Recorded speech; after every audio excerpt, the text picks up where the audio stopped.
بەناوی خی گەورە سڵاوتان لەبێت بینێرانی بەڕێز و خۆشەوی لاڵقی ئەم جارەی بەرنامەی ئەمڕۆدا باز لە پەراوێزکردنی زانستە ئیسلامیەکان دەکەین لە پرۆسەی پەروەردە و فێرکردن لە هەرێمی کوردستان بە میواندارێک لە بەرەزان دکتۆر بێستون حەمەد ساڵح سکرتێری ڕێکخراوی قوتابیانی کوردستان لە سودوی سەرەکی لە هەولێری شۆ مامۆستا عوسمان کانی کوردەی ئەندامی پەرلەمانی کوردستان. سوپاس دەکەین، سوپاس بۆ ئامادەبوونتان کاک دکتۆر بێستونەکە سەرتا لە بەڕێزتان و دەست پێ بکەین پەراوێزکردنی پەروەردەی ئیسلامی لە پرۆسەی پەروەردە و فێرکردنی هەرێمی کوردستان بە چ شێوەیەک؟ مەڵە بەناوی خۆی بەخشندەی میرەوان سوپاس بۆ جەنابەت بۆ هاوکاران و بۆ میوانی بەڕێزیشی مامۆستا عوسمان. دیارە بەلای من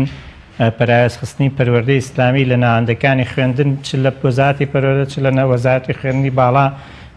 مانای مایەپوچی پرۆسەی پەروەردە و فێرکردنەدا لە هەرێمی کوردستان و بێباچی دەسەڵاتەدا کە نایەوێت تاکەکانی ئەم وڵاتە پەروەردە ببن. ئێمە مادەم وڵاتێکین پێمانەوترێ وڵاتێکی موسڵمان و زۆرینەی هەرە زۆری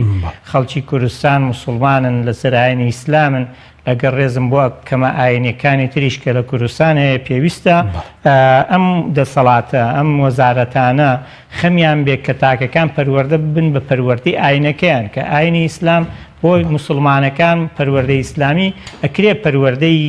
مەسیحی بۆ مەسیحەکان پەروەردەی یەزیدی بۆ یەزیدیەکان هەتا کاکەیش بۆ کاکەیەکان، بەڵام ناکرێت یعنی لێرە ئێمە بین هەموو شتێک بخێنە قاڵبی ئەوەی کە ئێمە لە پێناو کرانەوە و ڕازیبوونی دەوروبەر و هەروەها بۆی خەڵک پێمان با بڵێن هەرێمی کوردستان هەرێمێکی زۆر باشە لە پێشەوەی بە عەلمانیکردن و دوور لە دین و لادینی و ئاین ڕۆڵی نییە و ڕۆڵی ئاین کەم و ئەوانە لە پێناو من قەنەعەتم وایە بێڕۆڵکردنی پەروەردە لە پێناو پەروەردەی ئیسلامی لە ناوەندەکانی خوێندن لە پێناو ئەوەیە کە لە دەرەوە پیان بوو لێ بەڕاستیەوە کەسی چاکن دەستان خۆش بێ ئیشە زۆر باشتان کردەوە، بەڵام ئەمانە مێژوو سەرماندوویەتی هەر کەسێک دەستی بۆ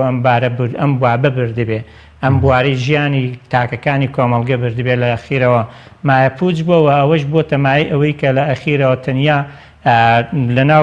لەناو کەوانەیەکە لە مێژوو باز بکرێ باسەکەشی هێمایەکی خراپی بۆ بکرێت، چونکە پەروەردەی ئیسلامی بەگشتی تاک دروستەکات جیل دروستەکات. بەس بەردەوەی کە بچین سەر ڕۆڵی پەروەردەی ئیسلامی لەسەرەوەی کە پەراوێزخستنەکە بە شێوەیەک هەم لە وەزارەتی پەروەردە بۆ پەروەردەی ئیسلامی هەر لە وەزارەتی خوێندنی باڵاش بۆ زانستە ئیسلامیەکان. بەڵێ پەراوێزخستنەکە لە پەروەردە سەرەتا باسکەم دوایش لە وەزارەتی خوێندنی باڵا یەکەم پەراوێزخستن یعنی سادەکردنەوەی بابەتەکانی پەروەردەی ئیسلامی بوو. سادەکردنەوەیان بە جۆرێک کە پەروەردەی ئیسلامی یعنی بخوێنرێیان نەخوێنرێ هیچ گۆڕانکاریەک لە سلوکی تاکە دروست ناکات. دووهەم دەرهێنانی هەموو ئەو بابەتانە بوو کە باز پێیوەست بوون بە ئاینی پیرۆزی ئیسلام کەسایەتی پێغەمبەری خوا صلی الله علیه و سەلەم ڕۆڵی دین لە پێگەیاندنی کۆمەڵگا لە بابەتەکانی تری ناو پۆلەکە وان بابەتەکانی تری قوتابخانە بۆ نمونە هەبوونی کۆمەڵێک بابەتی ئینگلیزی لە ئینگلیزی پۆلەکان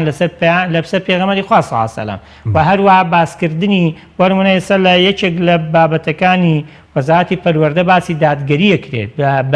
یعنی ئەم بەڕێزانە کە ئەم بابەتیان داناوە بیریان چۆتەوە بە شایەدی هەموو دنیا ئەوەی کە بە شایەتی دوژمنترین کەسی پێغەمبەری خوا صلی الله علیه و سەلەم چێ زۆر دوژمنی بووە شایەتی داوە کە پێغەمبەری خوا صلی الله علیه و سەلەم دادگەرترین کەس بووە لەسەر زەویە بۆیە ناکرێت یعنی هیچ جۆرێک ڕۆڵ بۆ نێشتاتەوە سەرەڕایەوەی کە بۆ نمونە مامۆستایە گوانەکان هەڵێتەوە کە ئەم مامۆستایە هیچ جۆرە پسپۆڕێکی نییە لەوانەی ئاین و لە بواری پەروەردەی ئیسلامی و هیچ تێگەیشتنێکی نییە، تەنانەت مامۆستا هەیە بڕوای هەر نییە بۆ پەروەردەی ئیسلامی کە یڵێتەوە. یەکێکی تر لە یعنی لە پەراوێزەکان لە وەزارەتی پەروەردە بریتێ لەوەی کەوانەی ئاین لە یەک هەفتە یەک جار بێ لە یەک هەفتە یەک جار بێ لەمانیەکە 4 جار لە ساڵێکە 26 جار ئەگەر 6 مانیش خوێندن هەبێ واتە 26 جاری ترم 26 جارە هەمووی لە یان وانەی سێمە یان چوارەمە یان پێنجەمە ڕەنگە ئەم 26 جارەش ئەگەر یعنی دوعا بکەی بەر پشوونەکەوێ دوعا بکەی مامۆستاکە ئیجازە نەبێ دوعا بکەی بۆ نمونە وانەی ئەخیرە و تەلەبەکان تااقەتیان نەبووە و کارەساتێک ڕووی نەداوە ئەمانە کەواتە 26 جار بە شەوانەی دواوەژ ینی من ئەم ینی ئەم یەک دوو ڕۆژە زۆریش پرسیارم کردووە لە زۆرینەی هەر زۆرە زۆری شوێنەکانە پرسیارم کردووە یان لە سێم بە دواوەیە سێم چوارەم پێنجەم ئەگەر شەشەمی ژەبێ شەشەم کە ئەمە خۆی لە خۆیان یعنی ئەوانەیە کە بێڕۆڵ تەنیا ئەم وانەیان هێشتۆتەوە بۆ ئەوی دوای ئەگەر ئێمەمانان خەڵکێک هات ڕەخنەی گر کاکە بۆ پەروەردەی ئیسلامی نیە ئەڵێن کو ئەوە نییە هەیە کاکەوە نییە بابەتێکە و حسابی بۆ کرێ و لە جەدۆلا هەیە و ئەوانە ئەمە تا حەدێکیش ئەگەر پێنجەم و شەشەمیش بێ ئاساییە بەڵام پێویستە ئەو کەسە پسپۆڕی هەبێ ناکرێ مامۆسایەک خۆی نوێژ نەکا بە تەلەڤەکان بڵێن نوێشکن مامۆسایەک بڵێ بەو جۆرە بن تەلەڤەکان بەڵام وانە بن کاکە ئێمە مامۆسامان هەیە مامۆسای بیرکاریە پەروەردەی ئیسلامی ئەڵێتەوە کوردیە پەروەردەی ئیسلامی ئەڵێتەوە کۆمەڵایەتیە پەروەردەی ئیسلامی ئەڵێتەوە یعنی نازانم بێسەروبەریەکەیە لەوەی کە پەروەردەی ئیسلامی وایان زانی وەیتر مۆتەکەیەکە لە ناو قوتابخانەکانە ئەبێیتر بەڕێکەین ناچاری بەڕێکەین ئێمە لە ساڵی پارای کە بایکۆت کرا لە هەرێمی کوردستان بۆ یعنی پار و پێرار کە بایکۆت بوو هاتن وتیان کاکە دەوام کەمکەنەوە بۆ ئەوی قوتابی خوێنکار فریاکەون هەندێک لە قوتابخانەکان بە تایبەت ئەو قوتابخانانەی بە بەڵگەوە لامەوە قوتابخانانەی کە ئەهلین و پارە وەرەگرن لە قوتابی لە ناو شاری سلێمانی وانی ئاینیان هەر لابردبوو تا ئاخیرەوە لیژنیان لەسەر جیراوزانی ویان کەمکردنەوەی دەوامی قوتابیان لەسەر حسابی وانی ئاین بوو ئەمە لە بواری پەروەردە سەر خوێنی باڵاش بەدەستچینە میوانەکەمان لە هەولێر مامۆستا عوسمان زۆر سوپاس بۆ بەڕێزیشتان کە لە هەولێرەوە لەگەڵمانی بەڕێزت تۆکاری پەرازخستنی مەسەلەن پەروەردەی ئیسلامی لە وەزارەتی پەروەردەوە خوێنی باڵاش زانستی ئیسلامیەکانیش لە خوێنی باڵا پێ دوایەوە کارێکی عەفەوی یاخود پلان بۆ داڕێژراوە کە بە بەرنامە دەیانەوێت بۆ نمونە زانستی ئیسلامیەکان و پەروەردەی ئیسلامی پەراوێز بکرێ و بێڕۆڵ بکرێ.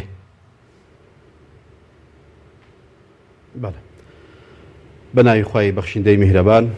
درود و سڵات و سلام لەسەر گەورەمان محەممەد صلی الله عليه وسلم تا ڕۆژی دوایی لەگەڵ یار و یاوەرانی بە تێکڕایی.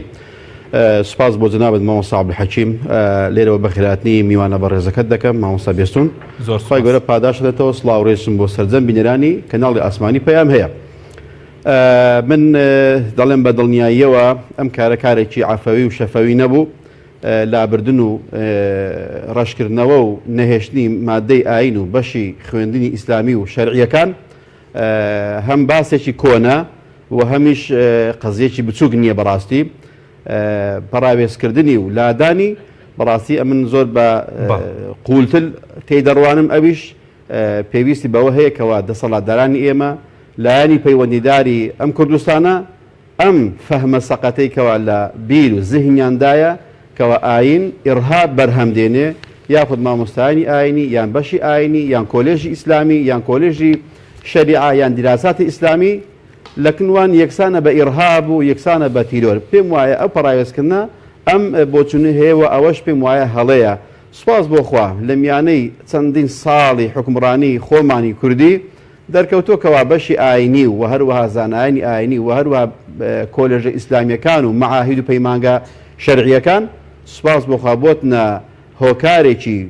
هەم ڕێزگرتنی بەرامبەر هەم پێکەوە ژیان هەم ئاشتی کۆمەڵایەتی سوپاس بۆ خوای گەورە بۆیە ئێمە دەبێت بگەڕێنەوە بۆ تێڕوانینی هەڵەی هەندێک لەو برا پەیوەندیدارانەی کە لە وەزارەتی خوێندنی باڵان یاخود خەڵکانێکی ڕاوێژکاریان هەیە کەوا ناگەشتبینانە دەڕوانە بەشی ئاین و بەشی شەرعی بۆیە بەڕاستی زۆر هۆکار هەیە. پێتان وایە بە مەبەست ئەمە دەکرێت ینی ئەم بێڕۆڵکردن و لاوازکردنە؟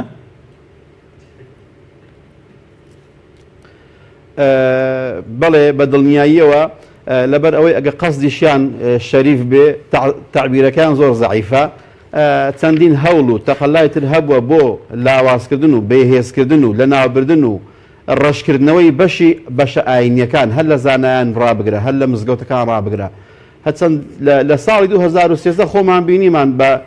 داخستن و قەدەغەکردنی هەموو حجرەی مزگەوتەکان پاشان دوای ئەوەی کە زانایان و یەکشتی زانایان و سوپاس بۆ هەر هەموو زانایانی کوردستان کە یەکدەنگ بوون لەسەر قەدەغاکردنی ئەو بڕیارەی و هەڵوەشاندنەوەی کە سوپاس بۆخوا سەری نەگرت یعنی ئەم هەموو هەوڵ و تەقەڵایە هەر لە شەیدکردنی زانایانی ئاینی هەر لە لادانیان لە مینبەرەکان هەر لە ڕیش سوتاندنی مامۆستایانی ئاینی هەر لە هەر هەموو لە کەمکردنەوەی بڵنگۆی مزگەوتەکان لە دانەمەزراندنی زانایانی ئاینی تا ئێستا چەندین زانامان هەیە بەبێ پلەی وەزیفی و تاربێژی دەکات چەندین مزگەوتیشمان هەیە تا ئێستا مۆزەفێک و کارمەندێکی وەزارەتی ئەوقافی لێ نیە بەڕاستی ئەوە بەرنامە داڕێژراوە ئەوە زۆر بە پیلان و زۆر بە دەستێکی ڕەش ئەم کارە کراوە بەڵام ئێمە ناگەرنەوە بۆ تێکڕای ئەو لایانی پەیوەندیدار پێمان وایە دەستێک هەیە کەسانێک هەن دەیانەوێ ئاریشە دروست بکەن عەرقەلە دروست بکەن کێشە دروست بکەن هەم بۆ تا ناشرینکردنی سیمای حکوومەتی هەرێم کە خەڵکانێک لێرە لەوێ پێمان بڵێن کوردستان یان حکوومەتی کوردی سەد بە ئیسرائیلە ئاخە ئەمە مبەرڕیر و ئەمە هەنجەت دەدا بەدەستی ئەو خەڵکە نەیارانەی گەلی کورد کە خەڵک ئەوها بە خراپە ناومان بێنێ یان بە دژی ئاین ناومان بێنێ یان بە عەمیلی ئەمریکا و بەریتانیا و ئەملاولە ناومان بێنێ بۆیە ئێمە سوپاس بخوا 95 گەلی کورد مسلمانە و ئەلحەمدوللا شانازی بە ئاینی خۆشیەوە دەکا و پێم وایە ئەگەر هاتبا و لە بەخشینی خەڵاتی جیهانی نۆبڵ کە کاتێک دەبەخشرێ بەڕاستی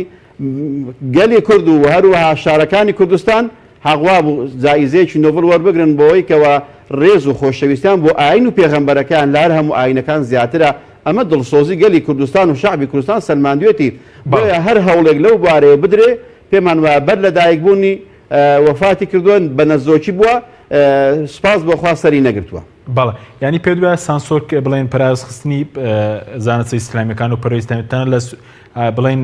حوجرەی مزگەوتەکانیشی گرتوەوە کە پێشتر مەسەلا حوجرەی مزگەوت ڕۆڵێکی کێرە گەورەیە بوو لە پەرەپێدانی زانست و زانستی ئیسلامی ئێستاویش زۆر سنوردار کراوە و بەرتەس کراوەتەوە. بەڵێ دەتوانم بەبێ جیاوازی بڵێم هەر قایدێکی کورد ئەگەر هاتبا و لە حوجرەی مزگەوتەکان سەری هەڵنەدابا وەکو بڵێ خلال و ماوەی حکومڕانیەکەی و براگەوراتەکەی زۆر کورد دەبوو لەبەر ئەوەی حەکیمی و زانایی و ژیری بەڕاستی لە مەدرسە شەرعیەکانەوە بەدەست هاتووە قایدەکانی کوردی کەوە ئەمڕۆ ئێمە شانازیان پێوە دەکەین سوپاس بۆخوا هەمووی دەرچووی حوجرەی مزگەوتەکان بوون و بۆ معلوماتی جەنابیشتان کە لە چەندین ساڵی ڕابردوو ئەم بڕیارە بەگشتی درا بەڵام پاشان تەعیین کرا و تەحدید کرا و هەموو حوجرەیەک نابێ و هەموو مەلایەک نابێ حوجرەی فەقیه هەبێ و هەندێک مامۆستا سوپاس بۆخوا هەر باش بوو ئێستا مە لێی ڕازین سوپاس بۆخوای گەورە بەڵام لەبری ئەوەی حکوومەتی هەرێم و وەزارەتی خوێندنی باڵا هەڵبستن بۆ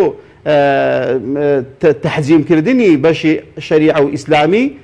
بابێن ڕێژەی نەخوێندەواری کەم بکەنەوە ئەو ڕێژەی کەوا هەیە کە لە ساڵانی 2013 و 14 لە 35 خەڵکی ئێرە نەخوێندەوار بەی کوردستان ئێستا سوپاس بۆخوا بەرە تا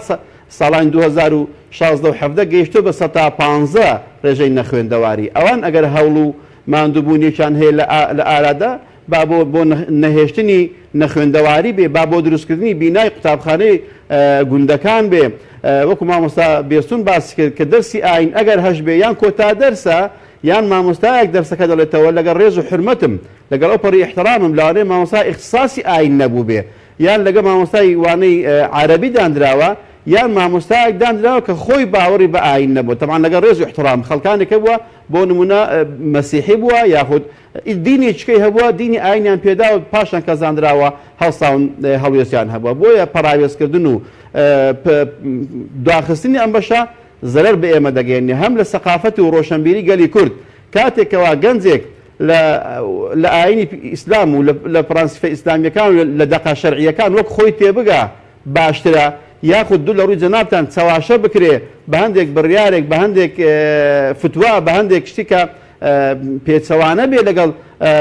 دۆزی کورد و لەگەڵ داخوازەکانی گەلی کورد کە بینیمان چەندی ساڵ خەڵکانێک بە ناوی دینەوە هەستان هەندێک فتوا و هەندێک شتیاندا کە دوور بوون لە دین و زانایانی ئاینی بەڵام لە میانەی نەبوونی مەعهەدێک و پەیمانگایەک و کۆلێژێکی تایبەت بە ئاین و دینەکان بۆیە خەڵکی کەس تا فتوای بە هەڵەی دا و تاوەکو تووشی چەندین هەڵەوپەڵەی تر بوون. بەڵێ سوپاس دەکەین مامۆستا زۆرتێکرم بۆ لابەس کاکتور باسی پەراستنی پەروەردەی ئیسلامی کرد لە ئاسی وەزارەتی پەروەردەی لە خوێندنی باڵا زانستی ئیسلامیەکان چۆنە ینی پەراستنەکە بە چ شێوەیەک؟ بەڵێ سەبارەت بۆ وەزارەتی خوێندنی باڵا کاک حەجی بە وەزارەتی خوێندنی باڵا ئەتوان بڵم جیاوازە لە وەزارەتی پەروەردە چونکە وەزارەتی پەروەردە ئێمە دوو قۆناغمانەیە بنەڕەتی ئامادەیی قۆناغی بنەڕەتی قۆناغی ئیجباریە کە پێویستە هەر تاچێک لە هەرێمی کوردستانە تەمەنی 16 ساڵ لە 6 ساڵ بێت 9 ساڵی خوێندن بخوێنێت تاوەکو 15 ساڵ ئەبێت 9 ساڵ ئیجباری بخوێنێت. ئەم 9 ساڵی خوێندنی ئیجباریە ئەمە پێویستە وەزارەتی پەروەردە خۆی یعنی بە سیرکردنی پێکاتی هەرێمی کوردستان و ڕەسەنایەتی ئەم وڵاتە و شێوازی دابەشبوونی جوگرافیۆمانە بێت مەنەجی خوێندنی بۆ دابنێ. سەبارەت بە ئامادەیی سێ پۆلی قۆناغی ئامادەیی ئەوەش بە هەمان شێوە مەنهەجەکانیان ئیجباریە، بەڵام کاتێک کە قوتابیە گەچێت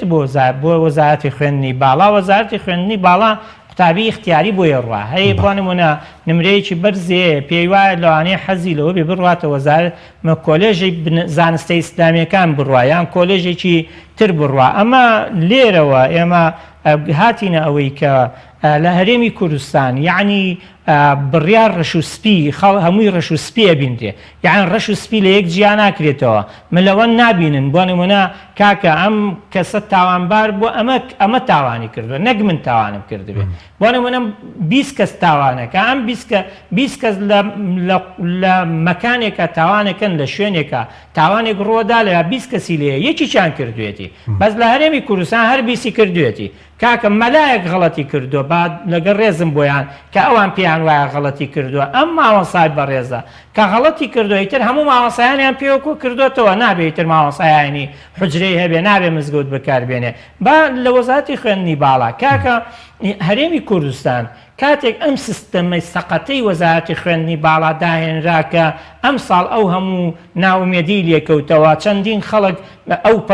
بە 2 هەفتە گریان دەسی پێ کردووە، دوای 12 ساڵ خوێندن ناوی نهاتەوە، یەکی چاندانا ڕاستەوخۆ نەخێر کریدیت نەخێر پارالێ لیوەرە ئێواران ئەمجار دوای هاتنەوە ئەبێت تاقی چاوپێکەوتن بکرێ. خودی ڕاگری کۆلێژی زانستە ئیسلامیەکانی زانکۆی سەلاحەدین لە کۆنفرانسێک لەوێ بووینێمە وتی ئێمە کە ڕاستە و خۆماندایانە لەبەر کۆلێژی شەریعە داوارێنە. بۆچی؟ بۆ ئەوەی کە هەموو کەس نەچێتە کۆلێژی شەریعە، چێمان حەز لێ بوو دڵمان گرتەیەکەینە کۆلێژی شەریعەوە، چێشمان حەز لێ نەبوو ڕیشی درێژ بوو، پرسیارەکانی جوان جوابدایەوە نازانین لە کاتی و لیژنە ڕاستەخۆی کەوریان گرتن بووە ئەنی خەڵکێکەوە باڵا پۆش بووە ڕیشیە بووە ڕێگەی پێدراوەحاڵەتانە بۆ بچێتە زانستە ئیسلامیەکان. ئەمانە ڕوویداوە بەداخەوە ئەم ساڵی ژیانی کاتێک کە 3 کۆلێژ لە سیستەمیەتە دەرەوە، کۆلێژی زانستە ئیسلامیەکان لەگەڵ کۆلێژی ڕاگەیاندن لەگەڵ هونەر وەرزش ببوورە، یعنی ڕاگەیاندن و وەرزش و زانستە ئیسلامیەکانێتە دەرەوە. یعنی زانستە ئیسلامیەکان کەسێک حەزی لێتی نمرەکەی شمولێکا پێویستە بڕوا، چونکە خوێندن لە زانکۆ پەیمانگاواتە خوێندنی ئارەزوومەندانە. ئەکرێ قوتابێک 98 بێ بڕا بۆ کۆلێژی شەریعە بخوێنێ، ئارەزووی خۆیەتی توان ئەڕوا بۆ ئەوێ. ئەکرێ قوتابی 180 هەبێ بڕوا، وەک چۆن کەسێکی ژەگەر 6 بێ وەریگرێ. بەڵام لە وڵاتی ئێمە کاک حەشیم لە وڵاتی ئێمە یعنی وەک لە سەرەتا باسم کرد ئەگەر هەموو شتەکانمان چاوەڕێی ئەوە بین دەستخۆشی و شاباش و بە ئافرم و شێری خۆم و ئەمانەمان پێبووترێ بەڕاستی ئێمە بەم دەردە ئەڕین کە ئەڕێن، یعنی بڕیارە درێت من لەگەڵەوەم یعنی بۆ نمونە ڕێکخستنی خوێندن شتێکی چاکە، بێسەر و بەری لە خوێندن نەمێنێ شتێکی چاکە. من لەگەڵ ئەوەم بۆ نمونە یعنی ئێواران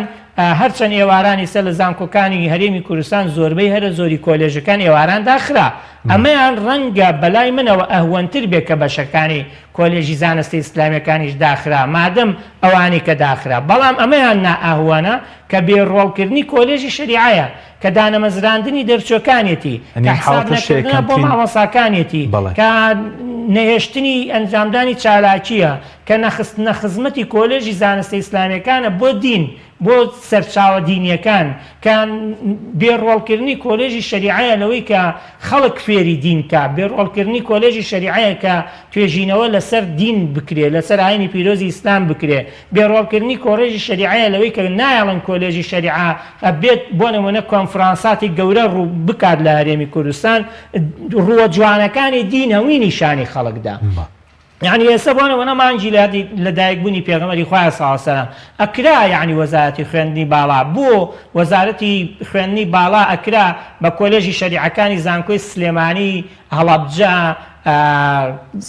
سەلاحەدین کۆیە سۆران دوهۆک زاخۆ ئەوەی کە لێیەتی کۆلێژی شەریعە بیوتە کاکە فەربوون دوو کۆنفرانسی گەورەی زانستی بکەن لەسەرەوەی کە کەسایەتی پێغەمبەری خوا صلی الله علیه وسلم پێغەمبەری ئێستا کاکە مانجی لە دایکبوونی پێغەمبەری خوا صلی الله علیه وسلم لەگەڵ ڕووداوێکی کە ئیسلام تا سەرێسخان دژی تون و تیژە دژی ژن هەردووچیان کەوتنە یەک کاتەوە ئێکاکە با وەزارەتی خوێندنی باڵا زانکۆکانی ڕاستپاردایە ئەم دوو بۆنەی تێکەڵ کردایە لە ڕوانگەی دینەوە پێگەی ئافرەت تێڕوانینی پێغەمبەری خوا صلی الله علیه وسلم بۆ ئافرەت ئەوەی کە لە تێڕوانینی پێغەمبەری خوا صلی الله علیه وسلم با بە عیلمی بسەلمایە ئەوەی کە دژی تونوتیژی دژی ئافرەت کردایە کەواتە بەری بوو پێغەمبەری خوا صلی الله علیه وسلم بەری بوو لێ بەڵام ئەم بێڕۆڵکردنە واتە بێهەکبەیی ئەو خەڵکەی کە هەیەت بۆ نمونە بڕیارە بدایان بڕیاری بەدەستە یان داهاتووی ئەم وڵاتە داڕێژێ کاکە ئێمە چەندین پرۆفیسۆرمان هەیە لە بواری زانستە شەرعیەکانە کاکە هەموو کورد وەک مامۆستا باسی کرد هەموو سەرکردە کوردەکان لە حوجرەکانەوە هاتنە دەرەوە هەموو شاعیرە گەورەکان کە ئێستا ئێمەش ڕۆژانە ئەڕێ حەزرەتی مەحوی و مەولەوی و نالی و بێسارانی و نازانم گۆران و پیرەمێرد و ئەحمەدی خانی و مەموزین و هەموو ئەحمەدی خانی و بۆ نمونە هەموو ئەمانە هەمویان لە حوجرەکانەوە هاتن ئێتۆی بۆ شانازی بۆەوەکەی کە لە حوجرەکەەوە هاتووە بۆ شانازی بە یەکێکەوە ناکەی کە لە حوجرەکەت کرد بە دامەزراوەیەکی گشتی ئەکادیمی بەرز بۆ شانازی بۆەوە ناکەی بۆ ئێمە یعنی بابین کاکە دکتۆر مستەفا زەڵمی ڕەحمەتی خوای لێبێ گۆڕی پڕنوور بێ ئەم پیاوە خزمەتی زۆری بە کورد کردووە یان فلانە کەسێک بە هەر ناونیشانێکی هەبێ لە کووردا خۆ ئەم فلانە کەسێش خزمەتی کردووە بە زڕۆڵ و پێگەی دکتۆر مستەفا زەڵمیش کەم نییە کاکە دکتۆر مستەفا زەڵمی کوردی بە ئەزهەر ناسان کوردی بە دووەلی عەرەبی ناسان کوردی بە هەموو ئەو خەڵکانی ڕۆژێ لە ڕۆژان دەرزی پێوتی بوونەوە نووسێتی دکتۆر ئەلموستەفا زەڵەمی ئەم پرسیار کراوە زەڵمی کوێیە زەڵم شوێنێکە لە کوردستان کوێیە لە هەورامان من لێوە هاتووم بۆیە بەڕ کاک حەکیم ئێمە یعنی لە وەزارەتی پەروەردە لە وەزارەتی خوێندنی باڵا یعنی لە هەموو دام و دەستگاکانی تر هەر شتێک بێڕۆڵ بکرێ یعنی ئێمە موسڵمانین کاکە ناتوانین بڵێ یعنی ئێستا بانەوەنە یەکێگەڵێ کاکە منیش موسڵمانم کاکەوە تا ئەمانە دینە فرۆشن بە خەڵک منیش موسڵمانم ئاەتێ خوێنێتەوە بە خەڵک ئێکاکە تۆ موسڵمانی دێ بۆ ئاەتەکە بە خەڵەتە خوێنیتەوە بەڕاستی بیخوێنەرەوە بڕە فێری بە مادەم موسڵمانی ناتوانانی لە شوێنە گشتەکانە بڵێ من موسڵمان نیم زۆر باش تۆ باسیەوەت کردێنی لە دامەزرانیشە بەشی زانست دەستوانی زانستە ئیسلامیەکان ینی جیاواز دەکرێت لە بەشەکانی ترە زۆر پەراوێز خراون بڵێ لە 100% پەراوێز خراون کاکە ئێمە ئێستا لە هەرێمی کوردستان مامۆسای ئاینی لەگەڵ ڕێز و حورمەتم بۆی خانەنشی نەکرێ کە خانەنشی نەکرێ بۆ ئەوەی گەنجێک تەعین نەبێ ئەڵەن جەنابی مامۆستا بێ زەحمەت تۆ بگەڕێرەوە قەینا فەترەیەکی تریش لە سەرینەکەی خۆت بڕۆ یعنی ئەتوانم بڵێم ئەگەر دەرچوانی کولەی شەریعەت 2000 کەس لە ماوەی با بڵێم لە 2000 تەخەڕوجیان کردبێ لەم 2000 کەسە لەوانەیە لە 120یان تەعین بوو بێت یعنی لەوانەیە لە 120 لە مای چەند ساڵێکە تەعین بوو بێ بەڵام هەرچەند تەعین لەوانەیە سەیرێکێ بڵێ جا سەیری ئەمە کە باسی تەعیناتێکە خۆ تەعینات دەرنەماوە منیش دەڵێمەر نەماوە بەڵام بۆ نمونە بۆ کۆلێژی پەروەردە با بڵێن پەروەردە ئەگەر پەروەردە 20 مامۆسای پێویست بێ کاکە ئێستا لە پەروەردەکانی هەرێمی کوردستانە لە قوتابخانەکانە لە سەدا ناگاتە لە 115 ئەوەی کە ئاین هەڵێتەوە کۆلێژێکی زانستە ئیسلامیەکانی تەواو کردبێ یان بەشێکی ئاینی تەواو کردوێ هەمووی مامۆسایەکی ترە و هاتوون تەکمیلیان پێ کردو بۆ ئەوەی وانەی ئاینیش قەی ناکە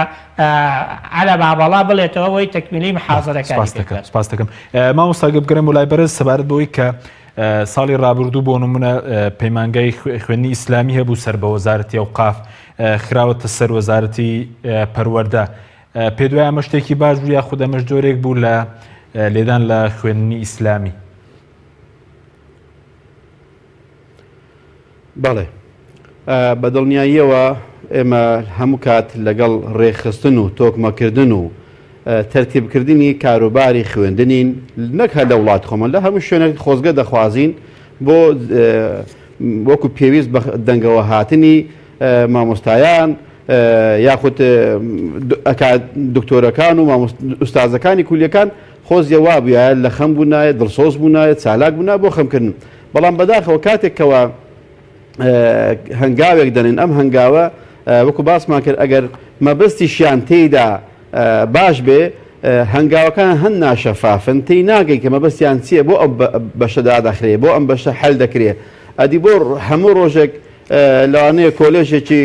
ئەڵمانی یان بەریتانی لە هین بکرێتەوە کەەوە جێی سوپاسە بەڕاستیەوە جێی دڵخۆشیە بەڵام ئەدی بۆ کۆلێژێکی ئیسلامی لە شوێنێکەوە قبول ناکرێ لە شوێنێکەوە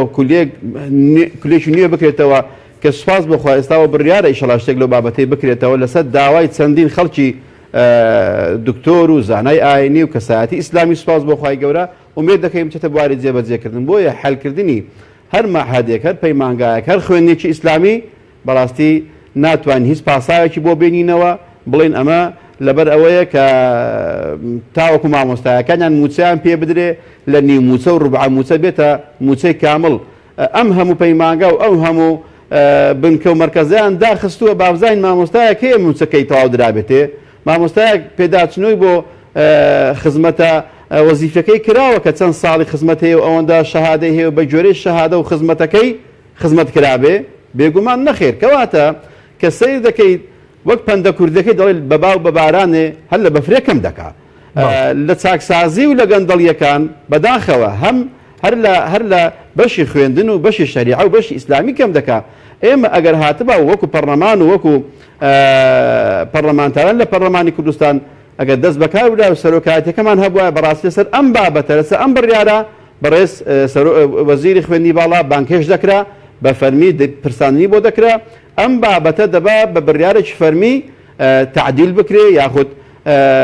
وەکو پێویست کە لە داخوازی خەڵک دابێ ئێمە لەو وڵاتی خۆمان کاتێکەوە کەسێک خوێندنێک بەدەستێنی لە وڵاتێک لە ئوردونە لە سوودانە لە ئێرانە لە تورکایە دەبێت دێتەوە وڵاتی خۆمان لە باتەوەی شکر و تەقدیری بۆ بکرێ زارێ هەڵسەنگاندنی بۆ دەکرێت باوەڕی بەم کۆلێژ و زانکۆیە عالەمیە نییە لێرانە لێژنێکی داناوە تەقییمی دەکەن بزانین ئایا ئەم کەس ئەهلیەتی شەهادەکەی هەیە لە ڕیزبەندی یونیسێفی کە خوێندنەکەی هەیە لەوانەیە لە 10 ئەوائیلی زانکۆیەکان بێ بەڵام بەداخەوە لێرە خەڵکانێک هەڵسەنگاندن بۆ ئەم شەهادەیە دەکەن کە لە ئاستی پێویستدانین بۆیە پێمان وانییە ئەم هەنگاوانێکەوە ئەم وەزارەتە دێدا بەڕاستی لە حەلکردن و کەمکردنەوە و سانسۆر خستە سەر و وەروە قۆڕەخکردنی بەشی ئاینی بەڕاستی هیچ پاساوێک هەڵ ناگرێ هیچ نیەتێکی پاش پێوە دیار نییە بۆیە ئێمە لە ئاستی بێدەنگ نەبووین و بێدەنگیش نابین و سوپاس بۆخوا خەڵکی کوردستان هۆشیارە زۆر باش هەنگاوێک بەر لەوەی کەوا جێبەجێ دەکرێت دەزانن کۆتایەکەی لەکوێیە زۆر باشە بەس مامۆستا و پرسیارێک کە لە دکتۆریشم کرد باز لەوە کراوە کە ئەمساڵ لە کاتی وەرگرتنی خوێندن بۆ خوێندکاران بۆ زانستە ئیسلامیەکان مەسەرەن ئەوەی کە ڕیشیە و بێندێکیان مەسەرەن پەراویست کراونەوەی کە باڵا پۆش بێت تا بازۆکەی پرسیاریەوان لێکراوە ئایا ڕیش تاشین دروستە یاخود نا ئایا فاتحا بۆ مردوو دەچێت یان ناینیا و پرسیارە بنەمای زانستی هەیە لەسەر ئەو بنەمای خەڵک وەربگیرێت لەو بەشانە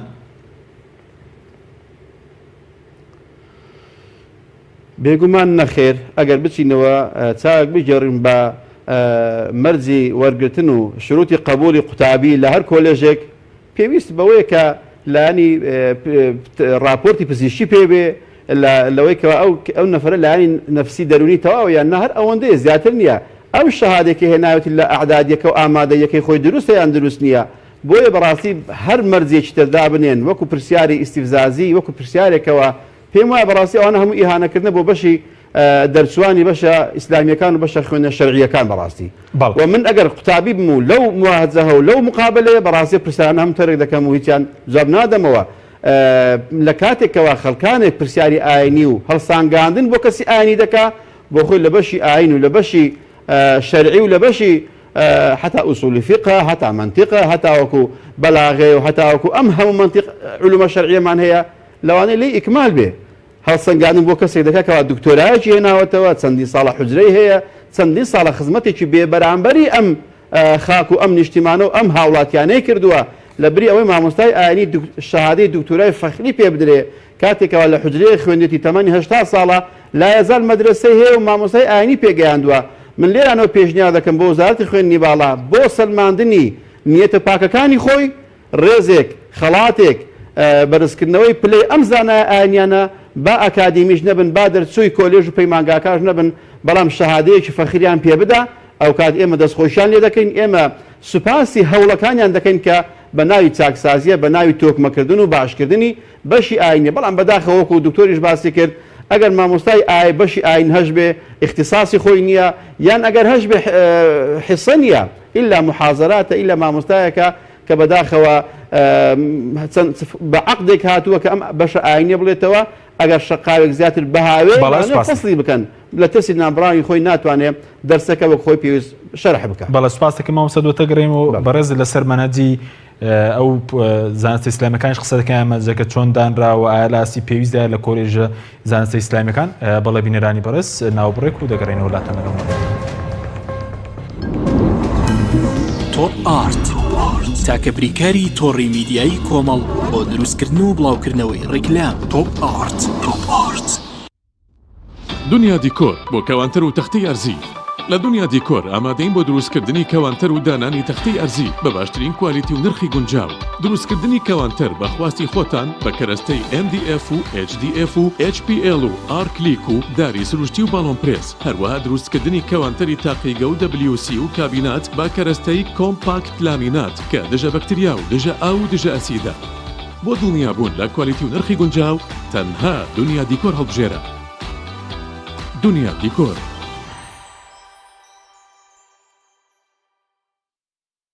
فانسینێت خێراترین هێڵی ئینتەرنێت بە داوەلۆندی بێسنوور ئێستا لە خزمەت کڕیارەندایە. فانسینێت جۆرەها کارتی پڕکردنەوەی بۆ ئامادەکردوون کە سەرجەمیان داوەلۆندیان بێسنوورە بۆ ماڵ و شوێنە گشتیەکان. کارتی 9000 دیناری بۆ ماوەی 1 هەفتە، کارتی 7000 دیناری بۆ ماوەی 15 ڕۆژ، کارتی 30000 دیناری بۆ ماوەی مانگێک، کارتی 40000 دیناری بۆ ماوەی مانگێک و بە خێرایی زیاتر کە تایبەتە بە یاری ئۆنلاین. هێڵی فانسینێت لە ڕێگەی ئامێرێکی تایبەت کە لە سەرباندا دەنرێت وەردەگیرێت و لە ڕێگەی گەێنەرێک بۆ ئامێری بڵاوکردنەوە لە ناو ماڵەکەت یان شوێنی کارەکەت کاری پێدەکرێت. ژمارەی تەلەفۆن 01970 224 75 74 یان 01950 194 36 37. فانسینێت.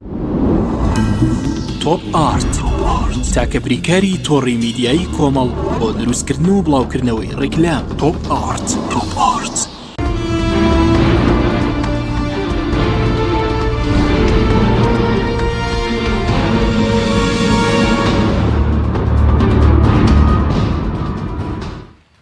جارێکی تر سەڵاتان لەبێت بینەرانی بەڕێز کاکتۆرێک بگرم و لای بەڕێز پێشتر بەڕێز وتت هەتا بۆ نمونە ئەو کۆلێژی زانستە ئیسلامیەکانە وەکو پێویست ڕێگەیان پێ نادرێت بۆ نمونە کۆڕ و سیمیناری کراوە ئەنجام بدەن و خەڵکی مەسەلەن دەرەوەی ئەوانش بانکێش بکرێت. ئەم ڕێگەری هەیە بەڵام ئێمە دەبینین کە باز زۆرکەی بۆ نمونە لە ماوەی ڕابردوو لە زانکۆ ڕاپەڕەن لیژنەی فتواش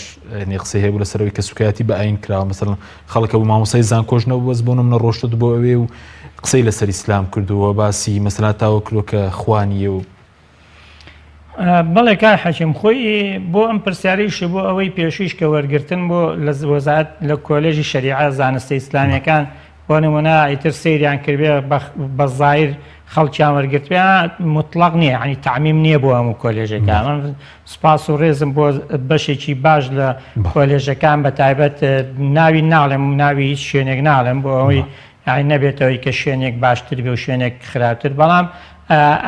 لە هەندێک شوێنم شتانە حسابی بۆ نەکراوە بڕیارانە. بۆ نمونە لیژنەیەکیان داناوە، لیژنەکە کەسانی زۆر چاک زۆر باش زۆر ڕێکوپێک دانراون و ئیشیشان کردو و بێترسانەیش وەزعیان کردو. بەڵام لە هەندێک شوێنیش فعلەن ئەمە دروست کراوە. گوتیشم بەرپرسی کۆلێژی شەریعە لە زانکۆی سەلاحەدین وتوێتی کە لە کۆنفرانسێکی گشتگیرە کە ئەم ئیشەی ئەم ڕاستەوخۆ بۆ ئەوەیە سەبارەت بە بێڕۆڵکردن و نێشتنی ئەوەی کە چالاکی ئەنجامدەن فعلەن ئەمە بە ئاسانی دیارە. بەڵام لەمەش ناوچەیەک بۆ ناوچەیەشی تر جیاوازە. ئێمە بیرمان نەچێت کە بۆ نمونە زانکۆی هەڵەبجە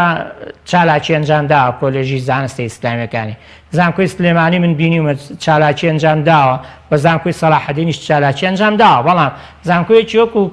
ڕاپەڕین نەدراوە بەعەکسەوە چالاکی دژی کۆلێژی شەریعە ئەنجام دراوە چالاکی دژی ئەمە ئەنجام دراوە بە جۆرێ لە جۆرەکان یعنی تۆ دێی سەیری ئەم بێئینسافیە بکە بەرامبەر بە دین بەرامبەر بە میلەت تۆ دێی لە زانکۆی ڕاپەڕین هەڵە لە ڕاپەڕین هەڵە بژێری لەوێ باسی نەبوونی خواکەی کاکە لە منتیقەیەکە کە تۆ بۆنەوەنا یعنی نازانم ئەمە ئەو پەڕی من ئیستیفزایی بینم ئەم شتە هەرچەند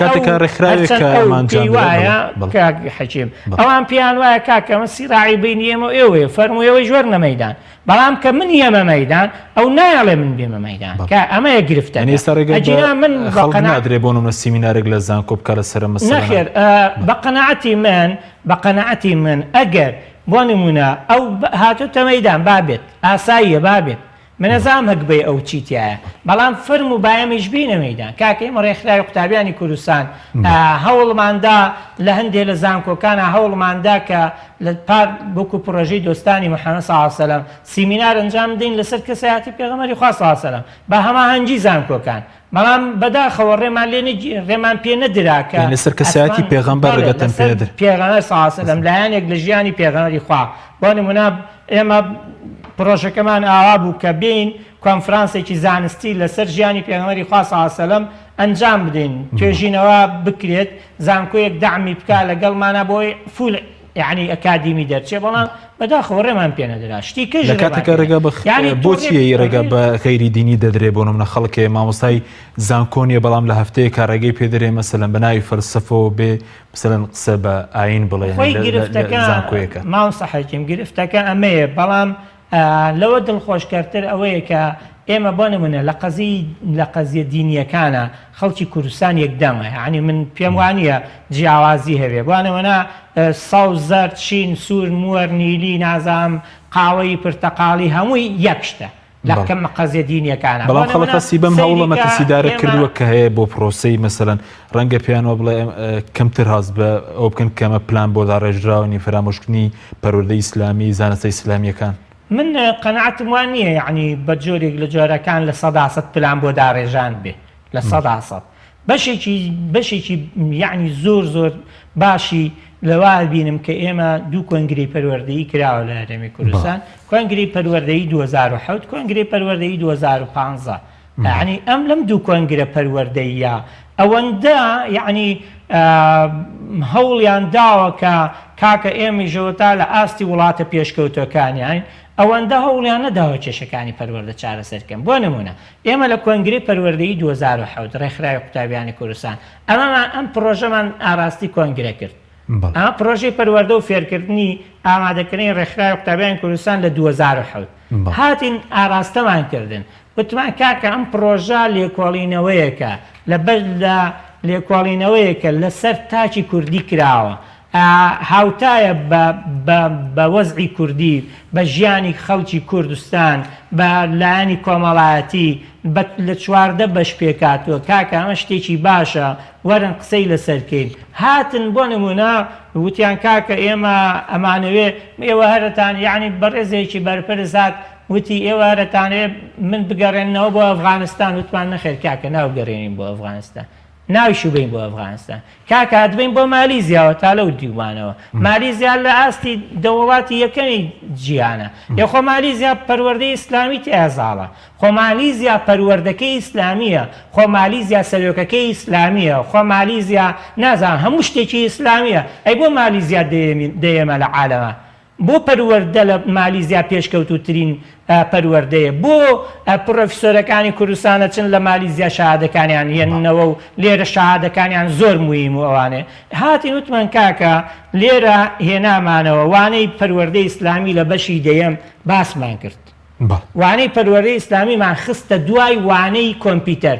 خۆشبەختانە ئێمە باسی وانەی کۆمپیوتەرمان کرد ئالێرە باسمان کرد وتمان پێویستە وانەی کۆمپیوتەر بخوێنرێ لاان لێرە لە چوارەمە وانەی کۆمپیوتەر وتمان پێویستە مادەم ئێستا ئێمە هاتین وتمان کاکە ئێمە دواکەوتونین ئێمە ئاڵێن با کۆمپیوتەری سە بووەتە لە 2007 لە 2007 وتمان با کۆمپیوتەر بخوێنرێ باتە لەبە لە پێنجی ئامادەی پێنجی زانە سەرەتایەوە با کۆمپیوتەر بخوێنێ کاکە ئێمە گەر دواکەوتو بووینانە ئەچین باسی کۆمپیوتەرکەین ئەو جاهاتین باسی وانەی ئاینمان کرد دوای ئەوەش لە دوو کۆبوونەوەی گشتی یان سێ کۆبوونەوەی گشتی من کە خۆم بەشداروم یعنی بەڕێزێکی پەرلەمانتاری و کاتە یعنی ئەیوت ئێوە یەک کێشەتانەیە وەتەمادی کێشەکە ئێمە چێ بەڕێز وەتی کێشەی ئەوەیە بەس تێکەڵی نەبێ ئیتر خوێندن چۆن نیوتم تۆ لەو سەریینەوە دیتەوە لەو سەری نەفامیەوە دیتەوە ئێمە وتومانە کاکە گیان یعنی تۆ یەی سیستەمە یێنی بۆ کوردستان سیستەمەکە لە هەموو وڵاتانی دنیا لە 18 قوتابی زیاتر هەڵناگرێ تۆی هەفتا کەسەکەیتە پۆلێکەوە ئاڵێ سیستەمی سویدی جێبەجێەکەم ێ بۆ جێبەجێ نابێت. سپاس دەکەم مامۆستا عوسمان بکەم و لای بەرز سەبارەت بە منهەجی زانستە ئیسلامیەکان من پێش بەرنامەکەش قسەم لەگەڵ مامۆستایەکی زانستە ئیسلامیەکان کرد ئەو باسی لەو کرد کە منهەجەکە لە ئاسی پێویستدانیە بۆ نمونەوەی کە لە کۆلێژەکان دەخوێنرێ ڕەنگە لە وڵاتی ترە لە ئامادەی و لە دواناوەندیەکان بخوێنرێت. بەڵێ دیراسەمان کردووە لە منهەجەکان بەداخەوە وەکو پێویست نییە لە ئاستم و حوداواکاری قوتابیەکان نییە زۆر ڕەچاوی هەندێک خاڵ و هەندێک لایەن کراوە وەکو ڕازیکردنی دەوروبەر و خەڵکانێک لەلەولەوێ لە چەند ساڵی ڕابردوو دکتۆرێکی ئوردونی هاتە لام بۆ مفاتەحەکردنی کەسێک لە دەسەڵاتدارانی هەرێمی کوردستان بۆ هێنان و کردنەوەی بەشێکی شەرعی لە لوبنانەوە بۆ ئێرانە بکرێتەوە کاتێک کە چوین مفاتەحەی ئەو بەڕێزەمان کرد سوپاسی دەکەین بەڵام بەداخەوە گوتی منهەجەکەم پێ بدەن با سەیرێکی بکەم کاتێک کە منهەجەکەماندایە عەقیدەی ئیسلامیە تەفسیرە حەدیثە ئەو شتانەیە باز دەکات دەڵێ ئەدی بۆ بەشێکی مەسیحیش تێدا نییە کاکە بەشی ئێمە بەشی ئاینی ئیسلامیە بەشی دینی ئیسلامیە دەتوانێت تۆ لەو کولە قسمێک بکەیتەوە بەشێک بکەیتەوە با مانع نییە ئێمە با خەڵکی تایبەت خەڵکی مەسیحی خەڵکی خەڵکانی هەر کەسە بە دینی خۆی بە دیراسی هەبێ بەڵام منهەجەکەیان بەداخەوە وەکو پێویست نییە شتی لاوەکی و شتی بەسیتی تێدایە ئەگەر تەماشای خوێندنەکەی سەرەتایی مناڵان بکەین کاتێکەوە بەشی ئاینیان هەیە بریتە لە دووسێ بابەتە نابینایەک دەپەڕێتەوە کەسێک دەستی بگرێ یان کەسێک شتێکی دۆزیەوە بۆ خاوەنەکەی ببە کەی بنەمای دینی هەر ئەوەندەیە ئاداب و بەهاکان گیان نەکراوەتەوە بەدڵنیاییەوە دەقە قورئانیەکان بنەما شەرعیەکان وەکو پێویست بایەخیان پێدەدرا بەڵام هەندێک شتی لاوەکی و هەندێک شتی کاڵ زەق کراوەتەوە ئەو مەرجانە کە دادەنێن بۆ وەرگرتنی قوتابیەکان هەمووی میزاجیە لەهۆ ئەنجامی ڕاوێژکارە ناتایبەتمەندیەکانیان کە بەڕاستی بەس بۆ جێی خۆ قایمکردن و جێ کورسی خۆیان خۆشکردن لەوێ ڕاوێژیان پێ دەکرێ و ئەوانیش چی لە بەرژەوەندی حیزبەکەیاندا بێ یان لایەنەکەیاندا بێ دەچن ئەوە ئاماژەی پێ دەکەن پاشانەکە مامۆستایانی ئاینی کە وەکو بڵێن باسی ئاین دەکەین یان مامۆستایانی قوتابخانە بەشی ئاین ئەگەر بێت و ڕێزێکیان لێ بندرێ وەکوەوەی کە باسمان کرد کە کەسانی ئاینی مەسیحی ئەگەر گەورەیەکیان دێ خەڵکی ئێمە لەبەری هەڵدەسێتەوە ڕێزی دەگرێ بەڵام کاتێک مامۆستایەکی ئاین دەبینێ لەوانەیە بە پێکەنینەوە لەوانەیە دوولۆرتان بەزگەرە خواردنەوە پێی پێ بکەنن ئێمە چین بۆ بنکەیەک دایرەیەکی ئەم دەوڵەتەی خۆمان بە چەند تەفتیشیان داڕۆشتین بەناو جیهاز داڕۆشتین بەدەست تەفتیشیان کردین مشتم کاکەگە بەو شێوازە ئیهانەمان دەکەن بۆ داوەتمان دەکەن بۆ کاتێکەوە کەسێکی مەسیحی دێ ناتوانانی ئەو هەموو ڕێوڕسمە یاسایی لە دژی بەکاربێنی بۆیە بەڕاستی بەشی ئاین لە ناو وڵاتی ئەمە پەراوێز کراوە لەگە بەرپرسێک گفتوگۆیەکم کرد دەربارەی نەهێشتنی توندوتیژی و ئیرهاب و فکری تەطەڕوف لە وڵاتی خۆمان زۆری پێخۆشبووتی حەز دەکەم مامۆستا چ بکەین وتم وا باشە کۆلێژێک بکرێتەوە ئەو زانا و ئەو عالمانێکەوە معتەبەرن لە کوردستان با لێ دەرس بڵێنەوە منهەجێکیان بۆ دادنێن بە تێکڕا بە هەماهەنگی لەگەڵ خوێندنی باڵا توێژینەوەی زانستی ئەو منهەجە دیراسە بکرێ پاشان ئەو گەنجەیەکەوە بە فکرێکی لار و لەوێدا دەڕوا پەروەڕەی دەستی مامۆستایەک بێکەوە مامۆستایە مزازی ئەم وەزارەتە بێ باشترە یان عاتیفەی سەر فەیسبوک و ئەنتەرنێت و گروپێک لەلاوە تەئسیری لێ بکە بەگەر ڕێکخراوێکی تیرۆریستی بکەوێ باشترە پاشانەکە پێی قبول نەکرا و وەری نەگرت ئەوەی کە دەمەوێت بێڵم بەداخەوە تا ئەم چەند ساڵی تا پارەکە کۆمەڵی ئیسلامی مەدرسەی شەرعی هەیە هەر هەمووی معتەبەرە، هەمووی بە دەرەجاتە، هەمووی بە وەسایقە، هەمووی بە بەڵگە و بە شەهادەیە. بەڵام بەداخەوە تا ئەم فترەی لە بەغدا و لە مووسڵ و لە پردێش وەردە جیران دەرچووەکانمان، بەڵام لەسەر داوای خوێندنی باڵای کوردستان ئەم دەرفەتەشمان لە چیست چووە کتابیان کردو بە تایبەتی بەوەی کەوا دەرچوانی ئەم مەدرسە ئیسلامیانە معتەبەر نین، باوەڕپێکراو نین، شەهادەکانیان مزەوەرن، نابێ قبولیان بکەن. ئێستا بەشی خوێندنی عەبدوڵای کوڕی عومەر بەداخەوە لە هیچ شوێنێک وەرناگیرێت. لە ئەنجامی چی؟ ئایا ئەگەر ئەوانە دەیانوێت چاکسازی بکەن، ئەگەر دەیانوێت خزمەتی بەشی ئاین بکەن، بۆ بوار بۆ ئێمەش نادەن کە خزمەتی بەشی پەروەردەی ئاینی بکەین. مامۆستا هیچ بنەمایەکی زانستی نەبووە ئەم بڕیارە؟ بێگومان نەیبووە، لەبەر ئەوەی ئێمە بە داتا بە ئەرقام بە ژمارە قسەمان کردووە، هەر قوتابیەک کە چەند ڕۆژیش غایب بووە هەر تۆمار کراوە، شەهادەکەی لە هەر شوێنە هاتووە، هەر ڕۆژێک هەر مامۆستایەک کە دەرسی پێگوتووە هەمووی مەوجودە، سادیرە واردەمان هەیە. بەڵام تەنها ئەوەندەیە کتابێک کراوە بۆی کەەوە ئەوانە بە ڕێی ئێمەنین و ئێمە بەدڵمانین و هیچ بنەمایەکی نە شەرعی نە قانونیشی نەبا بەداخەوە. ئەگەر بە کورتی ماوە سەوڵامی و پرسیارە شەوان دێت و سوپاس دەکەن تا چەند ئەمە وایە کە هەموو بابەتانەی کە مەسەلەن بە شێرە گەورەی ئاینی پیرۆزی ئیسلام دوای مەسەلەی یەکتاپەرستی بریتێ لە ڕوبەڕووبوونەوەی زوڵم، گەندەڵی، حکمی تاکە کەسی تا چەندێک ئەمانە هێنی بە تەواوی دەرهێنراون مەسە لە مەنهەجی خوێندن لە مەنهەجی خوێندنی ئیسلامیە لە هەرێمی کوردستان. یەکەم هەنگاویان بەداخەوە ئەم مەبەستە بووە، زانیویانەکەوە کاتێک خەڵکێکی بە عەقیدە و بە مەبدە و بە ئیمان پەروەردە دەکرێت، بەیانی ملکەتی بڕیارە سەقەتەکەی ئەم حکومەت و ئەم لایەنە نابێتەوە بڕیار دەدا. تەنها ئەوان وەستاوەتەوە لە دژی بڕیارە نادادگەریەکەیان و لە حکمڕانیە سەقەتەکەیان، خەڵکانێکی ئەهلی مزگەوت و ئەهلی قورئان و ئەحزابی ئیسلامی و خەڵکی مستەقەفی موسڵمان سوپاس بۆ خوای گەورە، بۆیە ئێستا نە دامەزراندنیان هەیە، نە کۆلێژیان هەیە، نە وەردەگیرن. بە هەر حاڵ بۆیە بەداخەوە وایان کردووەکەوە خەڵکانێک لیان بێئومێد بێ لەوەی کەەوە چاکسازی نەگەڕیشەی هەر پیشەیەش ناکرێ. بەڕاستی ئێمە داوا دەکەین کە بە لێژنەیەکی مختاز تایبەت هەڵبستین بە چاکسازی لە خوێندنە،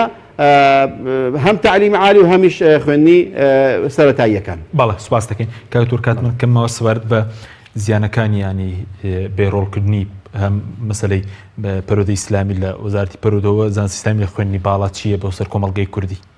بەڵێ وڵا دەست خۆش بێ وتمەگەر و پرسیارەکەی خۆوەرەوە جوابەدایەوە. بەڵام بەڕاستی ئێمە ئەگەر پەروەردەی ئیسلامی بێڕۆڵ بێ کەواتە تاچێک بەرهەم دێ لەگەڵ ڕێز و خۆشەویستیم بۆ هەموو مامۆستایانی چ وەزارەتی خوێندنی باڵا چ وەزارەتی پەروەردە کە ماندووە بن ئەرکە کێشن قوتابی فێرەکەن، قوتابی فێرەکەن. پەروەردە تەنیا لە پەروەردەی ئیسلامی ئەکرێت. کاکە ئێمە ئەگەر پەروەردەی ئیسلامی نەبێ قوتاب تاچێک دروستە بێ ڕێزگرتن لە لای زۆر هیچ بەهایەکی نییە، ڕێزی گەورەوەمانە ناگرێ. بۆ نمونە حەڵاڵ و حەرام لە لای بەهای نییە، ڕێزی کرێکار لە لای بەهای نییە، ڕێزی یعنی ئەمانە هەمووی بەهای نییە. بۆ نمونە چاکەکردن بەهای نیە لە لای، ئەو دوورکەوتنەوە لە خراپە بەهای نیە لە لای، ئەو خۆشەویستی نیشتیمان بەهای نییە لە لای، ئەو هەموو ئەمانە وە دوورکەوتنە ینی هاوکاری نەکردنی زاڵم و سەرخستنی مەزلوم، هەموو ئەمانە ڕۆڵی نامێنێ لای ئەو کەسە. ئێمە من بیرمە بۆ نێوەنە من لە پۆلی لە پۆلەکانی ئامادەیی ئێمە حەدیثێکمانەخەن ئوعتوا الأجير أجره قبل أن يجف عرقه. يعني ئەم حەدیثەکە ئەمە خوێرم فرموودە شیرینەی پێغەمبەری خوا صلی الله علیه وسلم لەوێ من فێر بووم کە کرێکار نابێ عارەقەکەی وشک بێتەوە بێت تۆ پارەکەی بدەیتێ. لە مەکتب فێریان کردم، لە مزگەوت فێر نەبوو منەوە. یعنی کاکە بوو ئێمە لە مەکتب یعنی لە قوتابخانە خەڵک فێرەکرا، ئێستا لە قوتابخانە ئەمانە ناکرێ. بۆ ناکرێ لەبەرەوەی مامۆستاکەی نایزانێ، لە ڕێزمەیە بۆی بەڵام نایزانێ. ئەم مامۆستا ئینگلیزی بڵێتەوە بولبولێکە سەرکەوتووە، بەڵام پەروەردەی ئیسلامی نازانێت لەبەرەوەی اختصاصی نییە. بۆیە بەڕاستی زیانەکانی بێڕۆڵکردنی پەروەردەی ئیسلامی یەکەم کۆمەڵگا زەرەرێکی گەورەی لێیەکە، لەسەر خێزانەکان زەرەرەکەن و هەروەها کەسایەتی نامێنێ و هەروەها لەسەر ئەمانەوە حکوومەت زەرەری لێیەکە. حکومت دوایی جیلێکی بۆ پەروەردابێ ئەم جیلە ڕێزی کەس ناگرێت جیلێکی بۆ پەروەردابێت کە نیشتیمان لە لای شتێکی زۆر ڕەمزیە و خزمەتکردن ڕەمزیە وەک دوورکەوتنەوە لە گەندەلی ڕەمزیە و دزینەکردن ڕەمزیە و هەموو ئەمانەی کە لە پەروەردەی سپاس دەکەم دۆ سپاس بۆ بەڕێزان دکتۆر بێسون حەمە ساڵح سکرتێر ڕێکخراوی قوتابیانی کوردستان هەروە مامۆستا عوسمان کانی کوردەی ئەندامی پەرلەمانی کوردستان سپاس بە بینەرانی بەڕێز سپاس بۆ ئەو کارانم تا بەرنامێکی دیکە خواتان لەگەڵ